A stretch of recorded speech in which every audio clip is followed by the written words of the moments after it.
Thanks for watching. This is Doug's Open Road Classics. I'm Doug.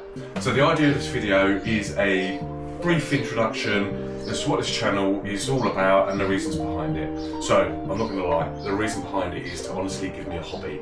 I've decided hopefully this year is going to be my year to follow my passion, which is classic cars, get out more, definitely weekends, maybe the odd evening, to video and update what I'm doing on my car and just appreciating other people's classic cars, car shows. So the first thing I would like to do and post is trying to update the car for my long-term goal, which is going to be road trips.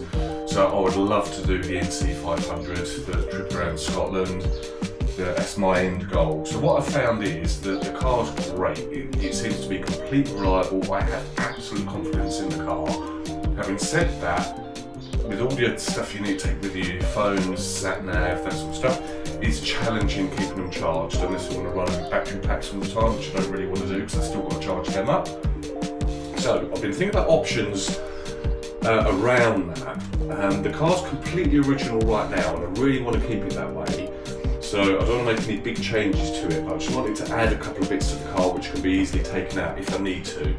And I was thinking that anything I do to my car could also be done to any classic car. So I've invested in this switch panel from Simply Split Charge. Now it does look like a really complicated bit of kit. Having said that, I've watched a couple of videos before I bought it where other people have fitted it to their cars, and this is permanently live normally, but I have bought a little switch to turn it on and off so it doesn't drain the battery. Okay, so the thought process is I'm going to fit this under the dash, recessed so it's not intrusive in the cab, just above where the map shelf is. So I need to make a little panel for this to go in. Got a couple of charging options here, but I have got some other little bits and bobs that I'll show you with the next idea that I could also put next to it in the panel if I need to.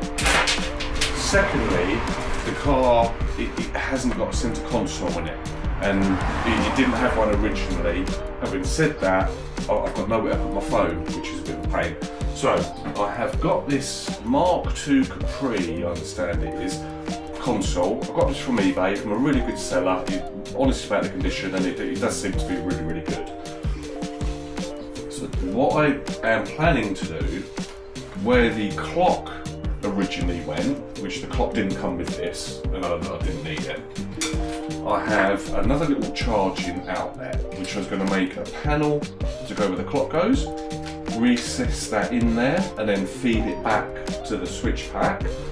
And then for the passenger, I have a couple of other charging options. I've got USBs and also C-type chargers. So I would like to embed these, recess these into the side so they're accessible to the passenger. So originally I was thinking about getting an original console for the car and basically doing the same thing. Having said that, it seemed completely wrong butchering an original console. Then I was looking at the remanufactured consoles, which look really good. Having said that, they're quite expensive, and really I just like original things. So I'd like to do that. And then I have a Lano Guard undersealing kit, which I will film using that, but for that one I need the weather to brighten up a little bit because it's going to be a lot of wiggling around the drive. And then yesterday I was watching a video on the Lano Guard website. If you've not seen that, their channel, I'd recommend you watch that because they've got some really good stuff on there. They now do like a spray that you use under the bonnet to cover all the electrics to keep moisture out of the electrics. So when I get paid, I'm going to buy some of that, film that, see how easy that is to use and what result I get with that.